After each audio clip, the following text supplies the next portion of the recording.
हरियाणा के नूंह में जब हिंसा की आग फैली तो कई तरह के सवाल उठ खड़े हुए। सवाल ये, क्या ये सब कुछ सुनियोजित था? क्या ये कोई साजिश थी? सवाल ये कि प्रशासन की नाक के नीचे हो गया और उनको भनक तक नहीं लगी। सवाल ये कि हिंसा की इतनी लंबी तैयारी कैसे थी? सवाल ये कि ये इलाका इतना संवेदनशील क्यों है?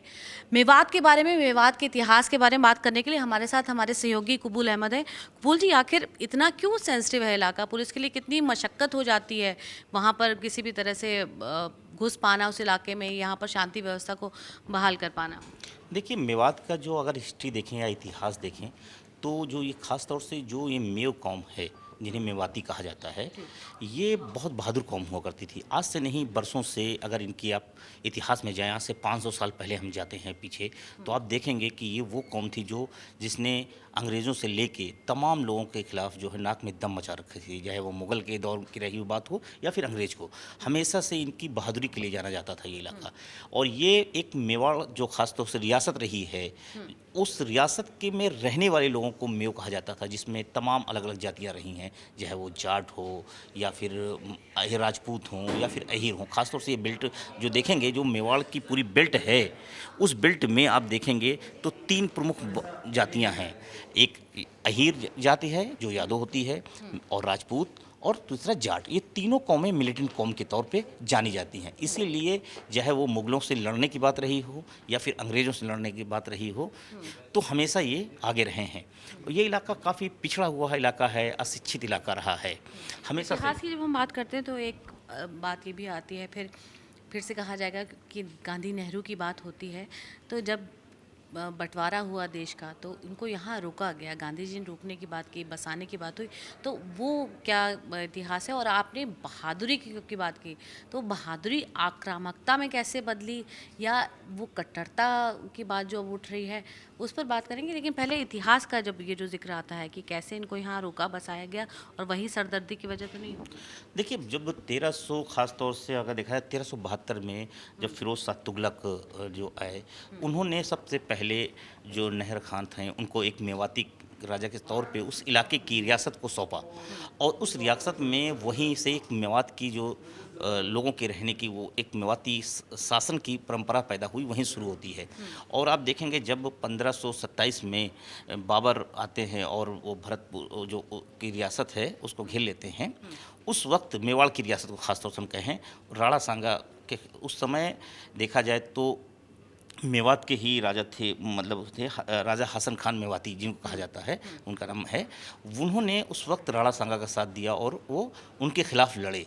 तो वहीं से आप देखें ना, मैंने कहा ना, जो मुगलों से लेकर अंग्रेजों तक लड़ी, चाहे वो 1857 की, जो 1857 की पहली आज़ादी की लड़ाई जिसको कहा जाता है, उसमें सबसे ज़्यादा शहीद होने वाले मेवाती थे, करीब तो 6000। आज़ादी के बाद का और इतिहास फिर क्या कहता आज़ादी के दौर में भी उनकी योगदान बहुत रहा। लेकिन जब बंटवारा हुआ तो वो उसमें से बड़ी संख्या जब पाकिस्तान जाने लगी, तब उस वक्त गांधी जी मेवात के नूह में जाते हैं और जाके वहाँ पे ख़ास तौर से मेवातियों से अपील करते हैं कि आप यहाँ रुकने की अपील करते हैं कि आप यहाँ से ना जाएं। फिर भी बड़ी संख्या में लोग पलायन करके चले जाते हैं, क्योंकि पंजाब का इलाका से बहुत बड़ी संख्या में जो मुसलमानों का पलायन हुआ वो पाकिस्तान गए। तो उस तरह, क्योंकि ये भी जो इलाका है राजस्थान, हरियाणा, दिल्ली से सटा हुआ था, दिल्ली से भी लोग गए, तो उसमें वो मेवात के भी लोग जा रहे थे। तब गांधी जी वहाँ जाते हैं, जिस नूह की आज जहाँ सांप्रदायिकता की दंगा है, आँच है, वहाँ जाते हैं। ये इलाका इसलिए भी बहुत सेंसिटिव, आपने एक बात कही, 80% आबादी यहाँ मुसलमानों की है और अशिक्षित कौम है पूरी तरह से। और इनके इतिहास में देखें तो हमने जैसे कहा ना कि मिलिटेंट कौम की तरह रही है, हमेशा लड़ाकू रही है, तो उसकी रीज़न भी रहा है। और आप देखेंगे तो दिल्ली उसमें सटा होने के नाते हमेशा जब भी अपराध की बात होती है तो मेवात के रीज़न का भी अपराधियों का जिक्र बिल्कुल होता है। साइबर क्राइम का बहुत बड़ा गढ़ बन चुका है मेवात।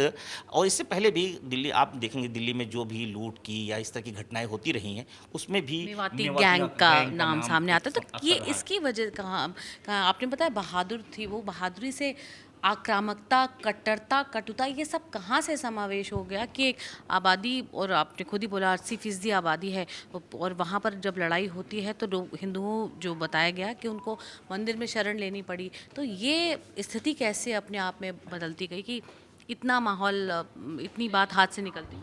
देखिए, पहली बात तो हम बार-बार जो मेवाती हैं, ये कोई ऐसा नहीं कि पारंपरिक तौर पे ये मुस्लिम रहे हैं या जो आबादी है, ये भी पहले ख़ास तौर से आप देखेंगे तो इनके अतीत में हम जब जाते हैं तो ये हम हिंदू कौमें थीं और हिंदू कौमें से ये कन्वर्जन हुआ जब मुग़लों का दौर आया 12 शताब्दी 17वीं शताब्दी के बीच में इस पूरे रीजन में जो भी जो कन्वर्जन हुआ मेवातियों का वो हिंदू से मुस्लिम बने, लेकिन इनके कल्चर, इनके रीति रिवाज, इनके सब कुछ हिंदू परंपराओं की तरह रहे हैं।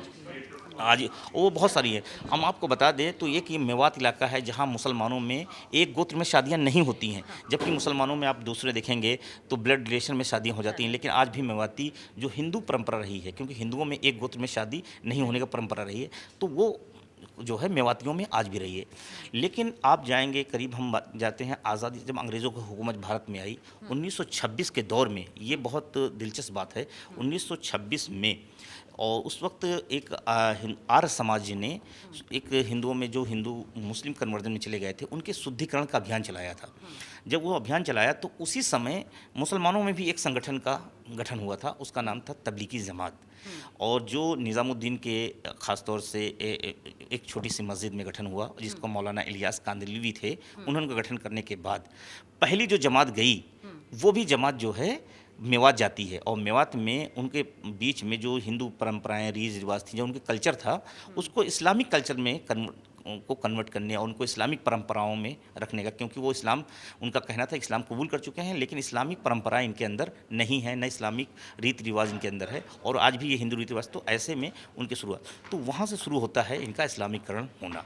इस्लाम कबूल कर लिए थे भले, लेकिन इनके अंदर खूनों में राजपूत खून दौड़ रहा था, इनके अंदर हिंदू रीति रिवाज दौड़ रही थी, कल्चर वही था। तो उसकी वजह से ये फिर वहाँ शुरू होता है अभियान और वहाँ पे तबलीगी जमात ने बहुत काम किया है। और फिर आप देखेंगे धीरे धीरे वहाँ की भाईचारा एकता भी बहुत रही है। लेकिन जैसे जैसे दोनों समुदाय के बीच में कट्टरता बढ़ी, तबलीगी जमात या दूसरे और ऑर्गेनाइजेशन जो मुस्लिम एक्टिव हुए उनकी वजह से मुसलमानों के अंदर हुई, तो दूसरी तरफ हिंदुओं की तरफ चाहे वो हिंदू महासभा रही हो या दूसरी और भी जमातें रही हों, उनकी वजह से हिंदू समुदाय में हुई। और फिर धीरे धीरे जिस तरह से मुकाम पे खड़े हैं, मुझे लगता है कि उसके पीछे भी एक बहुत बड़ी वो रीज़न है। और वो सामाजिक परिप्रेक्ष्य में और जो वक्त के साथ जो समुदाय के बीच में हिंदुत्व का और इस्लामीकरण का जो जन्म पैदा होता है समाज के बीच में, उसने बहुत सारे बंधन को तोड़े हैं और वही चीज़ आज एक दूसरे के खून के प्यासे खड़े नज़र आ रहे हैं। हम क्योंकि हिंसा पे बात नहीं करें, हम केवल मेवात के इतिहास की आपको बात कर रहे थे, तो जो बातें निकल कर सामने आई, ये वो कौम है, ये वो हिस्सा है जो पहले पाकिस्तान जाना चाहता था लेकिन यहाँ पर उनको रोका गया। और वो लोग हैं जो पहले जिनके पूर्वज हिंदू रहे हैं, उनका धर्म परिवर्तन कराया गया और उसके बाद वो मुस्लिम बने हैं। वो पूरी आबादी वहाँ पर रहती है।